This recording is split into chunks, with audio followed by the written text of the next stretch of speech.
Apple's iPhone 14 Pro Max is, to be frank, the best iPhone as of now. Well, I'm saying it at the start because as of now, if you're planning to buy an iPhone and you are intending to use it for 3 to 5 years, well then, this is the perfect one.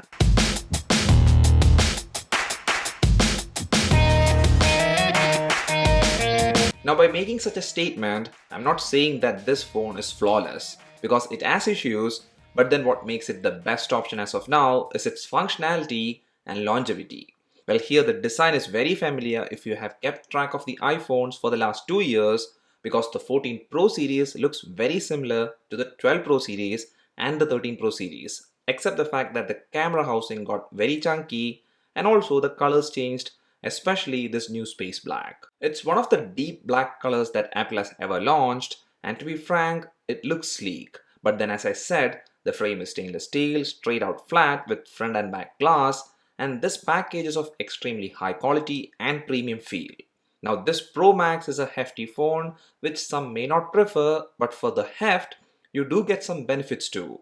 And from the benefit, I'm mainly going to stress on the battery benefit because last year I did use the 13 Pro, and even though its battery backup was fairly good, over the time it became a bit of a problem, and with the max size phone, the battery physics advantage is one of the biggest advantage. Because here with this 14 Pro Max, I'm actually getting a full days of use even with a heavy pattern. And usually the screen on time I was getting was in the 7 to 8 hour range. And also because this is a bigger battery, the long-term advantage with battery health is some peace of mind.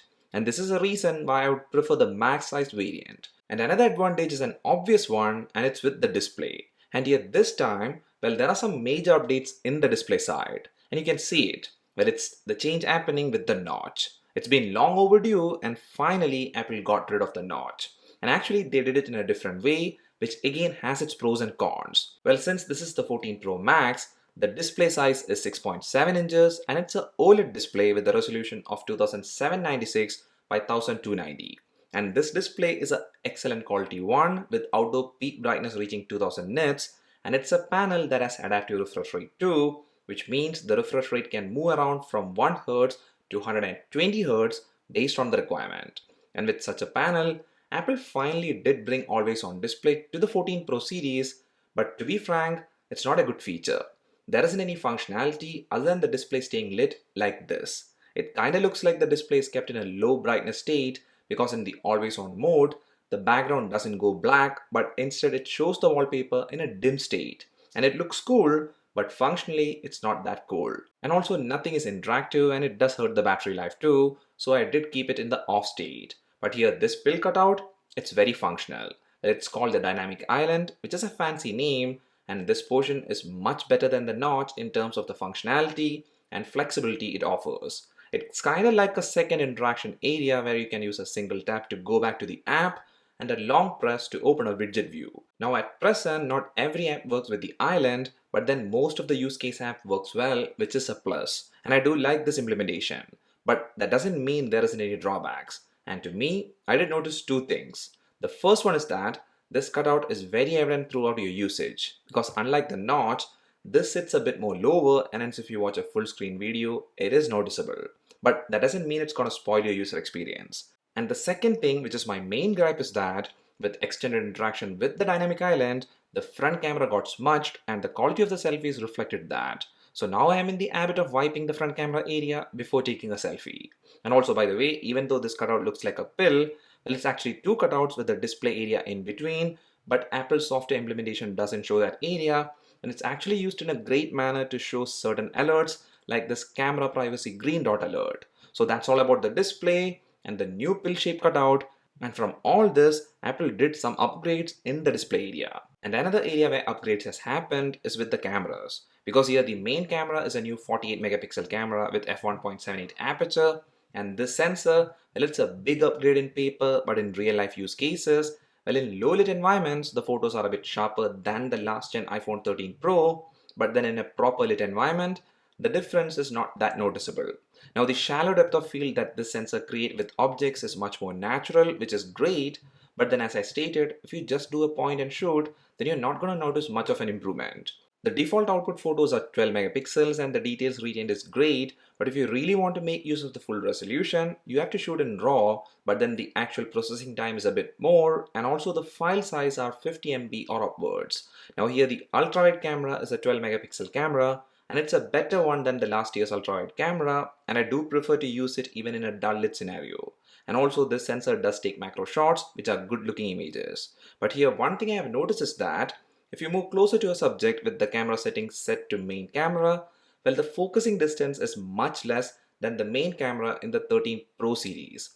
And hence in the 14 Pro Max, it shifts to the ultra wide camera to the macro setting earlier than the 13 Pro Max. And that is something I didn't like when the macro setting was turned on. And also here there is one more camera, which is a 12 megapixel telephoto one, and it does the 3x zoom, and it's a neat one which takes pretty great shots if there is some amount of light. And by the way, the 2x zoom shown in the camera app, it's actually not a different camera, but instead it's just cropping into the main 14 megapixel camera. And also this time, Apple has changed its processing method to the photonic engine, and it doesn't seem to do much of a difference compared to the last gen processing. And now moving to the video side, well, as always, this phone is the best one for recording video. The default 4K 60 FPS videos are sharp and stable, and I love the output. And also there is now more video options like the action mode, which is for taking action shots, and when you toggle that setting on, by default, it shifts to the ultra wide camera because it's a cropped in shot, but then the quality does drop a lot, so I always do shift it back to the main camera, and then also the shot is a bit more cropped in, and here the action video output is pretty neat, but here it works well only if there is good amount of outdoor lighting. And also this time, the cinematic video can be recorded at a maximum setting of 4K at 30 FPS. And now while checking the front camera, well, it's a 12 megapixel f1.9 aperture camera which has autofocus, and this camera does output better shots than what the iPhone 13 Pro series did. And for videos also, this is one of the best front-facing camera. So overall, this camera package is great, but if you do believe that this is something incredible by checking the spec sheet, well, that's not true. And I do feel that if you have a 13 Pro, then it's not worth upgrading based on the camera system. And talking about upgrading, well, the pricing of the 14 Pro Max is actually on the very premium range, especially in India. The base variant pricing is approximately 1,40,000 Indian rupees, and it goes up to 1,90,000 for the 1 TB variant. So that's kind of like in the ultra premium range. And here, since this is Apple's top of the line phone, there is some more expected and unexpected changes like the crash detection feature, which is a helpful one if you are involved in a crash. Then since this is a brand new iPhone, you also get a new processor, which is the A16 Bionic chip. And actually, it is the fastest processor in a phone as of now. But that's the expected thing. And here you don't have to worry about lags or slowdowns. And even the phone doesn't generate that much heat while doing moderately heavy tasks. And also the RAM is 6 GB, which does the RAM management in an excellent manner. Then the phone does have IP68 rating, which measures for a water resistance of up to 6 meters for 30 minutes. And there is surely dual SIM support, and luckily, except the US variant, these phones still have the regular nano SIM slot. But then for only US and Canada users, later this year satellite communication support will come in. Then obviously you get Face ID, which now works great with mask and even in landscape with iOS 16, and there is 5G support, and all the sensors are improved too. Like for instance, the GPS module is now the precision dual frequency GPS. And about charging, well, the phone still comes with the lightning port, and there is, as expected, no charger in box, even though you can use Apple's 20-watt charger for fast charging, and if in case you're into MagSafe charging, it's also supported. And finally for the speakers, it's the dual speaker setup, and this is a good system which is pretty loud and clear, and also the earpiece does a great job with calls too. So that's everything about the iPhone 14 Pro Max, and to be frank, this is a great phone with some drawbacks, in which to me the pricing seems to be the drawback that should be highlighted.